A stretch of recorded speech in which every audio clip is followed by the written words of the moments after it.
चलिए देखिए तो क्वेश्चन नंबर 22, किसी षष्ठभुज संघ के 3 बहिष्कोण 40 डिग्री, 52 डिग्री तथा 84 डिग्री हैं। यदि शेष बहिष्कोण x डिग्री हो तो x का मान क्या होगा। तो बहिष्कोणों का योग 360 डिग्री होता है। कोई भी बहुभुज हो उनके सभी बहिष्कोणों का योगफल 360 डिग्री होता है, जिसमें 3 ठो आपका 40, 52 एवं 84 दिया गया है। इनको जोड़कर घटा देंगे तो शेष जो है तीनों कोणों का योगफल आ जाएगा। 3 कोणों का मान दिया हुआ है, शेष तीनों कोणों का योगफल के लिए 360 में यह तीनों के योगफल को घटा देंगे तो शेष आपका 183 आ जाएगा, 183 डिग्री। यहाँ पर शेष बहिष्कोण का केवल जिक्र है, x का मान क्या होगा। शेष बहिष्कोण संभवतः आपस में बराबर होंगे। यह 183 डिग्री का जो योगफल है, इसमें तीनों जो कोण हैं आपस में बराबर होंगे, इक्वल होंगे। अतः प्रत्येक तीनों का मान यानी कि x डिग्री का मान निकालने के लिए 183 में यह 3 से डिवाइड कर दीजिएगा तो प्रत्येक मान आ जाएगा। कैलकुलेशन कर लेंगे तो 61 डिग्री प्रत्येक कोण। चलिए अगले क्वेश्चन पर, किसी सम सप्तभुज में प्रत्येक अंतः कोण और बहिष्कोण का अनुपात क्या होगा। तो ध्यान दीजिएगा, सप्तभुज यानी कि हेप्टागोन, तो हेप्टागोन में अंतः कोण और बहिष्कोण का अनुपात क्या होगा। अंतः कोणों का योगफल तो n अंतः कोणों का योगफल n-2 इंटू 180 के माध्यम से यह अंतः कोणों का योगफल निकाल लेंगे और सभी जो बहिष्कोणों का योगफल होता है 360 डिग्री के बराबर होता है। n के स्थान पर हम लोग 7 को कंसीडर करेंगे तो ये हो जाएगा 5 इंटू 180 बाय 360। इसी का आप रेशियो निकाल लीजिएगा, काट लीजिएगा तो यह आपका 5:2 हो जाएगा। अगला क्वेश्चन है, यदि किसी बहुभुज में विकर्ण की संख्या 9 हो तो वह कौन सा बहुभुज होगा। विकर्णों की संख्या की पुष्टि के लिए n इंटू n-3/2 के माध्यम से विकर्णों की संख्या की पुष्टि करते हैं, जबकि विकर्णों की संख्या कितनी दी गई है तो 9 दिया गया है। इस प्रकार से यहाँ से हम लोग विकर्णों का संख्या की पुष्टि कर सकते हैं। तो n² - 3n बराबर 18। यहाँ से कैलकुलेशन कर लीजिएगा, n² - 3n - 18 बराबर 0। अगला स्टेप n² - 6n + 3n - 18 बराबर 0। अगला स्टेप देखेंगे, n को कॉमन ले लेंगे तो n - 6, यहाँ पर आप 3 को कॉमन ले लीजिएगा तो यहाँ पर आपका n - 6 = 0 हो जाएगा। तो एक आपका गुणनखंड n - 6 और दूसरा आपका क्या हो जाएगा तो n + 3 बराबर 0। इस प्रकार से n का वैल्यू कितना आना चाहिए तो 6। अगला क्वेश्चन है, यदि किसी बहुभुज के सभी अंतः कोण का योग 1080 डिग्री हो तो बहुभुज के सभी बाह्य कोण का योग क्या होगा। यहाँ पर दिग्भ्रमित करने के लिए कुछ क्वेश्चन किया है कि सभी बाह्य कोण का योग क्या होगा। जबकि सभी अंतः कोण का योगफल 1080 दिया गया है। हम जानते हैं कि किसी भी बहुभुज का सभी बाह्य कोणों का योगफल 360 डिग्री के बराबर होता है। तो चाहे वह चतुर्भुज हो, त्रिभुज हो, पंचभुज हो, षष्ठभुज हो, सभी के बाह्य कोणों का योगफल 360 डिग्री हमेशा होता है। तो आपका आंसर हो जाएगा option number B. Question number 26, यदि किसी बहुभुज के सभी अंतः कोण और बाह्य कोण का योग का अनुपात 3:2 है तो वह बहुभुज होगा। तो ध्यान दीजिएगा, अंतः कोण और बाह्य कोण का रेशियो n-2/2 के माध्यम से हम लोग कंसीडर कर लेते हैं। अंतः कोण और बाह्य कोण का रेशियो n-2/2 होता है, जबकि दिया हुआ है रेशियो में 3:2। क्रॉस मल्टीप्लाई कर लेंगे 2n-4 = 6 हो जाएगा। तो 2n = 10, इसलिए n का वैल्यू कितना होना चाहिए? तो 5, यानी कि वह कैसा बहुभुज है? तो पंचभुज है। अगला क्वेश्चन है, यदि एक समबाहुभुज का प्रत्येक आंतरिक कोण 144 डिग्री हो तो उस बहुभुज की कुल भुजाएं कितनी होंगी? तो ध्यान दीजिएगा, आंतरिक कोण का क्या फार्मूला है? n-2 इंटू 180 यह आंतरिक कोणों का योगफल है, और n भुजा वाला संख्या से भाग दे देंगे तो प्रत्येक आंतरिक कोण का मान आ जाएगा, जबकि प्रत्येक आंतरिक कोण कितना दिया गया है? 144 डिग्री। यहां से हम लोग कैलकुलेशन कर लेंगे। इस प्रकार से आपका n का वैल्यू 10 आ जाएगा। अगला क्वेश्चन है, वह माप कौन सा है जो किसी समबाहुभुज के प्रत्येक आंतरिक कोण का माप कभी नहीं हो सकता? तो ध्यान दीजिएगा, हम लोग एक फार्मूला जानते हैं। हम लोग जानते हैं 360/180 थीटा। यह थीटा के जगह पर हम लोग आंतरिक कोण को कंसीडर करते हैं। यह जो है भुजाओं की संख्या का फार्मूला है 360/180 थीटा। तो यह जो है कैलकुलेट कैसे होगा? थीटा के स्थान पर कुछ ऐसा मान हम लोग रखें ताकि यह पूरा कैलकुलेशन हमारा सही हो जाए, यानी कि पूरा डिवाइड हो जाए। तो आप यहाँ पर थीटा के स्थान पर एक एक करके रख के देखेंगे। 150, 105, 108 आदि को यदि यह पूरा डिवाइड चला जाता है तो भुजाओं की संख्या पूर्ण संख्या में आ जाएंगे। तो यहाँ पर 150 को रखेंगे तो इसका कैलकुलेशन हो जाएगा।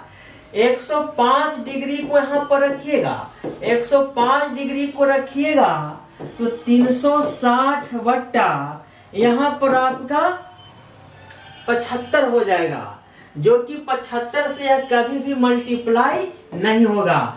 अतः 105 डिग्री कभी नहीं हो सकता उसका आंतरिक कोण। अगला क्वेश्चन है, एक समषष्ठभुज के अंतः कोणों का योग बताएं। तो किसी भी बहुभुज के अंतः कोणों का योगफल n-2 इंटू 180 के माध्यम से हम लोग कंसीडर करते हैं। षष्ठभुज है तो n के स्थान पर हम लोग कितना रखेंगे? 6। इसी का आप लोग कैलकुलेशन कर लीजिएगा तो 720 डिग्री प्राप्त हो जाएगा सभी अंतः कोणों का योग। अगला क्वेश्चन है, दो समबाहुभुज की भुजाओं में 5:4 का अनुपात है, उसके कोणों में 9 डिग्री का अंतर है। बहुभुजों की भुजाओं की संख्या क्या है? एक बात ख्याल रखेंगे हम लोग, जो आंतरिक कोण का अंतर होता है वही अंतर बहिष्कोण का भी होता है।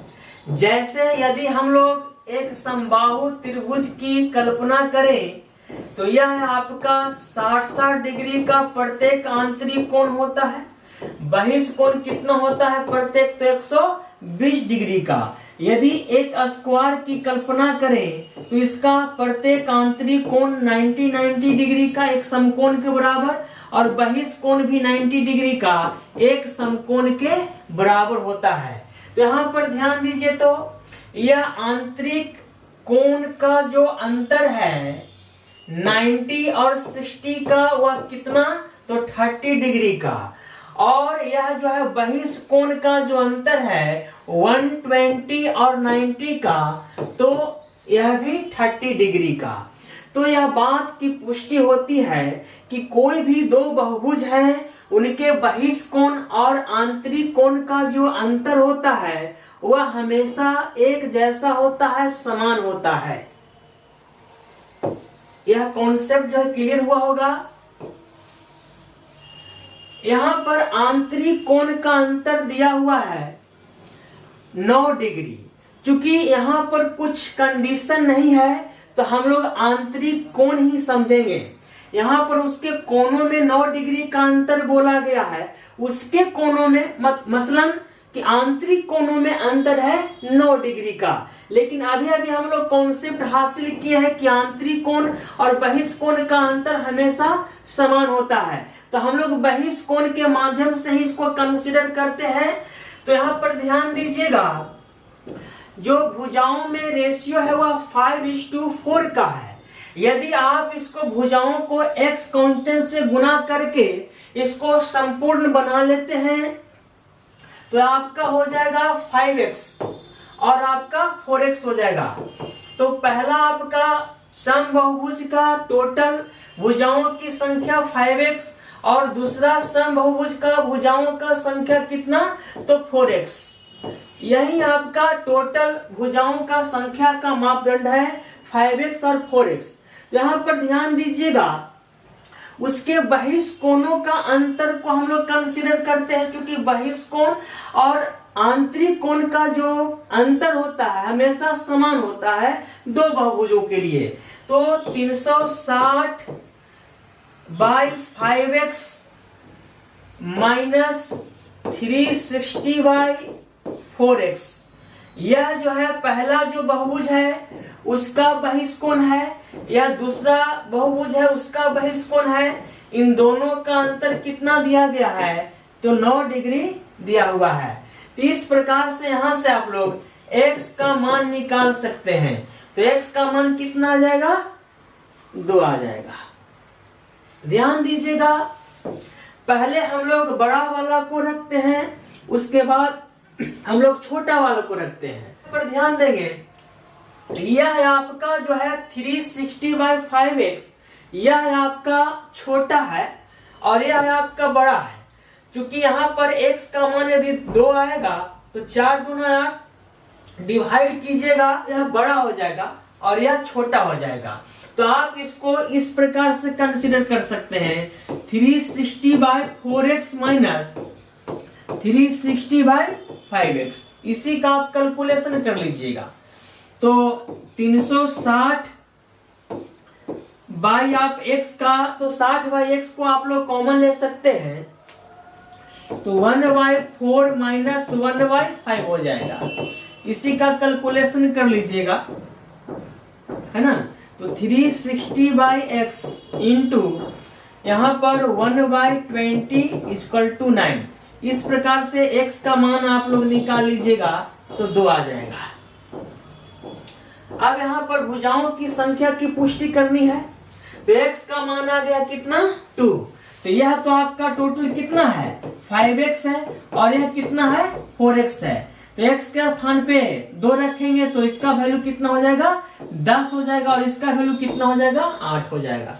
चलिए अगला क्वेश्चन है, एक समबाहुभुज में भुजा की संख्या कितनी होगी अगर उस बहुभुज के अंतः कोण का योग बहिष्कोण के योग से 8 गुना है। तो यहाँ पर ध्यान दीजिएगा, अंतः कोण और बहिष्कोण का रेशियो दिया हुआ हो अंतःकोण और बहिष्कोण का रेशियो दिया हुआ हो, भुजाओं की संख्या की पुष्टि करनी हो, तो उन दोनों के रेशियो को जोड़कर 2 से मल्टीप्लाई कर लेते हैं, भुजाओं की संख्या की पुष्टि हो जाती है। तो रेशियो दिया हुआ है 1:8, 8 गुना का मतलब हुआ 1:8, तो 1 + 8 × 2 कर लीजिएगा, भुजाओं की संख्या की पुष्टि हो जाएगी। अगला क्वेश्चन है, एक षष्ठभुज का अंतःकोण 10 डिग्री क्रमशः छोटे कोण से बड़ा है, तो सबसे छोटे कोण क्या है? ध्यान देंगे, यह जो क्वेश्चन दिया हुआ है 10 डिग्री क्रमशः छोटे हैं, यानी कि यदि सबसे पहला कोण x डिग्री का होगा तो दूसरा कोण कितना हो जाएगा, x + 10 डिग्री का, तीसरा जो कोण होगा x + 20 डिग्री का, अगला जो कोण होगा x + 30 डिग्री का, अगला जो कोण होगा x + 40 डिग्री का, अगला जो कोण होगा आपका x + 50 डिग्री का। इस प्रकार से आपका जो है षष्ठभुज का प्रत्येक अंतःकोण का माप दिया हुआ है, और हम लोग जानते हैं कि षष्ठभुज के सभी अंतःकोणों का योगफल 720 डिग्री होता है। सभी अंतःकोणों का योगफल के लिए n-2 × 180 के माध्यम से जहां n के स्थान पर 6 रखेंगे, इस प्रकार से 720 डिग्री प्राप्त हो जाएगा। तो यहाँ पर x का मान हम लोग को निकाल लेना है। सबसे छोटे कोण का माप पूछ रहा है, तो सबसे छोटा कोण ही x डिग्री तो ही है, तो यहाँ पर आपका क्या हो जाएगा 6x + 30, 60, 100 और आपका 150, ये आपका 150 = 720। कैलकुलेशन कर लीजिएगा।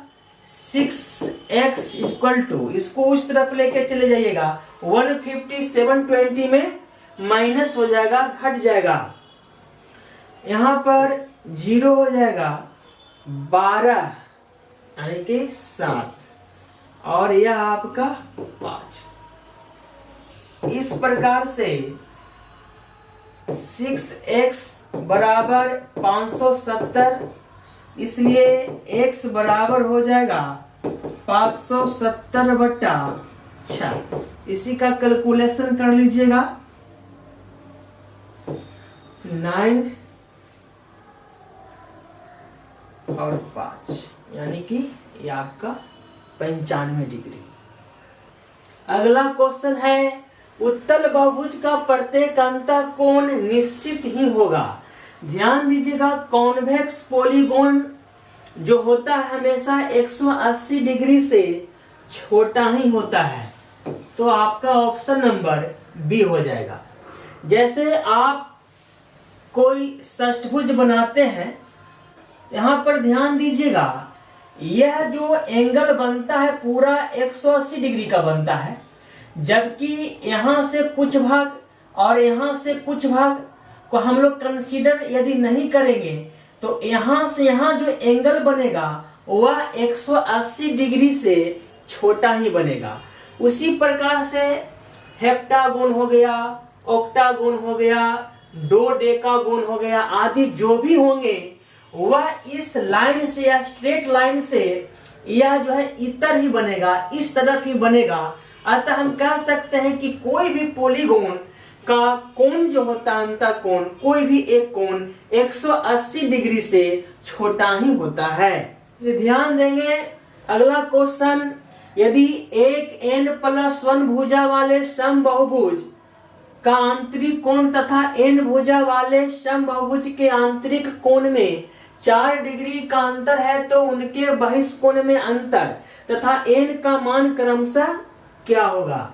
तो यहाँ पर ध्यान दीजिएगा, जो अंतर अंतःकोण में होता है वही अंतर बहिष्कोण में भी होता है।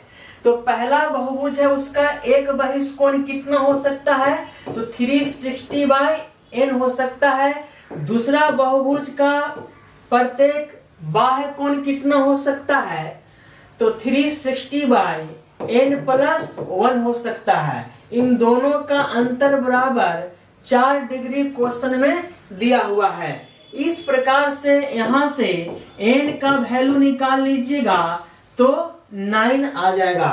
यहाँ पर ध्यान दीजिएगा, इसका कैलकुलेशन करने से बेहतर है कि n का वैल्यू अपने कॉमन सेंस से, नहीं तो फिर ऑप्शन के माध्यम से हम लोग रख सकते हैं। n के स्थान पर यदि आप यहाँ पर 9 रखेंगे तो यहाँ पर आपका 40 हो जाएगा, 9 और 1 10 आपका हो जाएगा, मल्टीप्लाई कर दीजिएगा 36 हो जाएगा।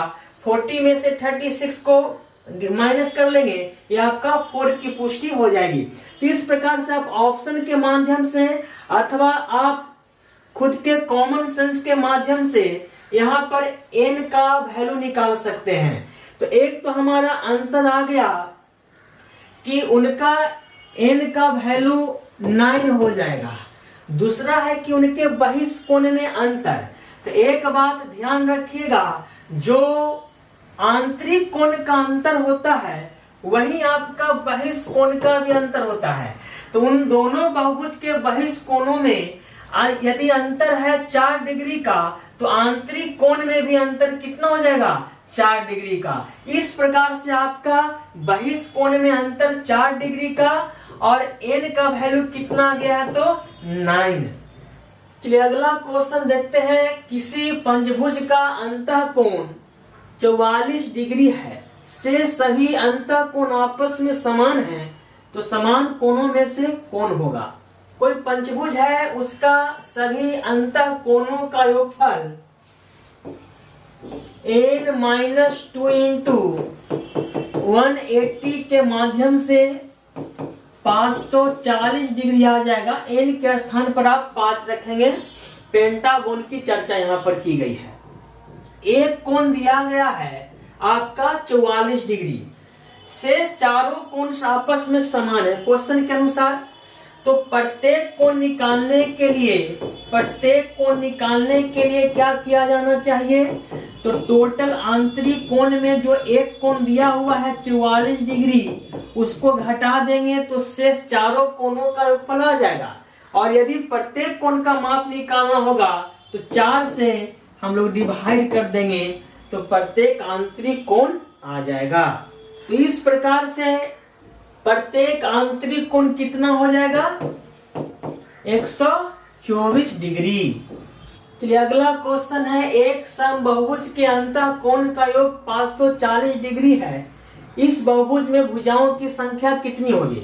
तो ध्यान दीजिएगा, किसी बहुभुज के अंतःकोणों का योगफल n-2 इंटू 180, जहां n भुजाओं की संख्या को डिनोट करेगा। इस प्रकार से टोटल कितना दिया हुआ है क्वेश्चन के अनुसार 540 डिग्री। यहां से आप लोग n का वैल्यू निकाल लीजिएगा, 5 आ जाएगा। अगला क्वेश्चन है। किसी अष्टभुज के सभी बाह्य कोणों का योग क्या होगा। हम जानते हैं कि कोई भी बहुभुज हो, सभी बाह्य कोणों का योग हमेशा 360 डिग्री के बराबर होता है। इस प्रकार से आपका आंसर नंबर डी हो जाएगा। अगला क्वेश्चन है। एक सम अष्टभुज के एक अंतःकोण का मान बतावे। ध्यान दीजिएगा, कोई भी बहुभुज है, सभी अंतःकोणों का योगफल n-2 इंटू 180 के माध्यम से हम लोग कंसिडर करते हैं। यह सभी अंतःकोणों का योगफल हो जाएगा। और यदि n से डिवाइड कर दीजिएगा तो प्रत्येक अंतःकोण का वैल्यू आ जाएगा। n के स्थान पर हम लोग क्या रखेंगे, समअष्टभुज है, ऑक्टागोन है, तो n के स्थान पर हम लोग 8 रखेंगे और कैलकुलेशन कर लेंगे। इस प्रकार से 135 आ जाएगा। अगला क्वेश्चन है। 1080 डिग्री के कुल अंतःकोणों के योग वाले बहुभुज में भुजाओं की संख्या क्या होगी। ध्यान दीजिएगा, सभी अंतःकोणों का योगफल का फार्मूला n-2 इंटू 180 होता है, जबकि दिया गया है कितना, तो यह आपका 1080 दिया गया है। इस प्रकार से n का वैल्यू निकाल लीजिएगा तो 8 आ जाएगा। अगला क्वेश्चन है। अवतल बहुभुज का प्रत्येक अंतःकोण होता है। ध्यान दीजिएगा, यह कॉनकेव पॉलीगोन के बारे में कह रहा है। तो कॉनकेव पॉलीगोन में कोई एक ऐसा कोण होता है जिसका मान जो है 180 डिग्री से बड़ा होता है। चलिए अगला क्वेश्चन देखेंगे। किसी समबाहुभुज संख्या है, एक शीर्ष पर बाह्य तथा आंतरिक कोण में 150 डिग्री का अंतर है, बहुभुज की भुजाओं की संख्या क्या होंगे। यहाँ पर ध्यान दीजिएगा, कोई ऐसा पॉलीगोन होगा, कोई भी आपका पॉलीगोन होगा, यहाँ पर कोई शीर्ष, इसका आंतरिक और बाह्य कोण, यह आपका यह आंतरिक कोण हो जाएगा, कोई होगा बहुत सारा, एक ओक्टागोन कुछ भी हो सकता है। तो आंतरिक और बाह्य कोण ये दोनों का अंतर दिया गया है कितना, 150 डिग्री। तो उसमें भुजाओं की संख्या क्या होंगे। तो यहाँ पर ध्यान दीजिए तो जरा सा, हम लोग जानते हैं कि आंतरिक और बाह्य कोणों का योगफल हमेशा 180 डिग्री के बराबर होता है, क्योंकि एक स्ट्रेट लाइन बनाता है। तो हम लोग लिख सकते हैं आंतरिक और बाह्य का योगफल 180, आंतरिक और बाह्य का अंतर क्वेश्चन के अनुसार 150 दिया हुआ है। यहाँ पर 2a बराबर हो जाएगा आपका 330, इसलिए a का वैल्यू कितना हो जाएगा, तो 165 हो जाएगा। तो एक कोण आ गया 165 डिग्री का। दूसरा कोण क्या आ जाएगा, दूसरा जो कोण आ जाएगा, a का वैल्यू यहाँ पर रख दीजिएगा कोई एक समीकरण में। तो दूसरा कोण आपका आ जाएगा यहाँ पर 15 डिग्री, ठीक है ना। तो a का वैल्यू 165 डिग्री और b का वैल्यू 15 डिग्री। यहाँ पर भुजाओं की संख्या की पुष्टि करनी है, कोई दिक्कत नहीं, या 165 से भी निकाल सकते हैं, नहीं तो आपका 15 से भी निकल जाएगा, बाह्य कोण से भी। तो यहाँ पर गौर कीजिएगा, 360 में यदि आप बाह्य कोण से यानी कि 15 से हम लोग डिवाइड कर देंगे, अंतः कोण और बाह्य कोण का योगफल, अंतः कोण और बाह्य कोण का अंतर, तो आपका भुजाओं की संख्या की पुष्टि हो जाएगी। तो यह कितने भुजाओं की संख्या हो गई, तो 24। चलिए ध्यान देंगे, दो समबाहुभुज में भुजाओं की संख्या का अनुपात 5:6 है और उनके प्रत्येक आंतरिक कोण का अनुपात 24:25 है। तदनुसार उन बहुभुजों की भुजाओं की संख्या वास्तव में कितनी है। ध्यान दीजिए, तो यहाँ पर भुजाओं की संख्या का अनुपात दिया हुआ है 5:6। इसको x कांस्टेंट से गुना करके पूर्ण बना लेते हैं, तो भुजाओं की संख्या इस प्रकार से 5x और 6x हो जाएगा। और उनका आंतरिक और बहिष कोण का रेशियो दिया हुआ है 24 और 25 दिया हुआ है। आंतरिक और बहिष कोण का रेशियो से ही भुजाओं की संख्या की पुष्टि हम लोग करते हैं। यहाँ पर ध्यान देंगे, 5x माइनस यहाँ पर 2 इंटू 180, यह आपका पहला जो आपका बहुभुज होगा उसका सभी आंतरिक कोणों का योगफल हो जाएगा। आंतरिक कोणों का योगफल n-2 इंटू 180, जहाँ n भुजाओं की संख्या और यहाँ पर भुजाओं का संख्या का रेशियो दिया हुआ है 5:6, x कांस्टेंट से गुना करके इसको संपूर्ण बना लिया गया, यानी कि भुजाओं की संख्या अब n के स्थान पर 5x टोटल हो गया है। तो यह आपका टोटल पहला जो समबाहुभुज है उसका आंतरिक कोण का योगफल दिया हुआ है, और जितना भुजा का संख्या है उससे हम लोग डिवाइड कर लेंगे, तो आपका प्रत्येक आंतरिक कोण का वैल्यू आ जाएगा। यहाँ पर दूसरा जो बहुभुज है उसका भुजाओं की संख्या 6x है, तो 6x माइनस 2 इंटू 180 बाय यहाँ पर 6x कर लेंगे। तो यह पहला बहुभुज है, उसका प्रत्येक आंतरिक कोण यह दूसरा बहुभुज है, उसका प्रत्येक आंतरिक कोण, इस प्रकार से इन दोनों का रेशियो कितना दिया हुआ है 24:25। हम लोग इस प्रकार से यहाँ से x का वैल्यू निकाल लेंगे। तो x का मान कितना आ गया 2, ठीक है ना। अब भुजाओं की संख्या का मान निकालते हैं। तो भुजाओं का संख्या 5x और 6x के रूप में है, 5x और 6x के रूप में है। x के स्थान पे 2 रखेंगे तो 5 दूना 10 हो जाएगा एक, और x के स्थान पे यहाँ पे 2 रखेंगे तो 6 दूना 12 हो जाएगा। ऑप्शन नंबर सी।